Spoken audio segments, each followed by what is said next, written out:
Hi friends, అందరూ బాగున్నారా? అందరూ బాగుండాలి, అందులో నేను కూడా మంచి రెసిపీతో మేము ముందరకు వచ్చా. రెసిపీ అనగా పులిహార అని అర్థమైపోయిందా? మామూలు పులిహార కాదు, మామిడికాయతో పులిహార తయారు చేసే విధానం. మామిడికాయలను కట్ చేసి పక్కన పెట్టి మిక్సీ పెట్టుకొని పక్కన పెట్టుకోవాలి. అలాగే ఆయిల్ ఎడికిన తర్వాత తాలింపు గింజలు ఒక గుప్పిడు ఏడిజన పప్పు వేసుకొని వేపుకోవాలి. అలాగే మిరపకాయలు వేసుకొని వేపుకోవాలి. అలాగే 2 రెబ్బలు కరివేపాకుని వేపుకోవాలి.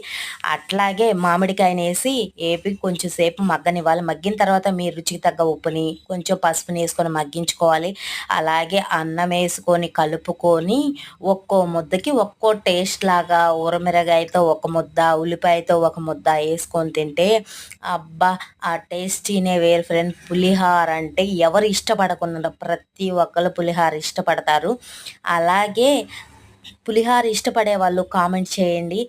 చాలా చాలా టేస్టీగా ఉండిద్ది. మామిడికాయ తురుముతో కూడా పులిహార చేస్తారు.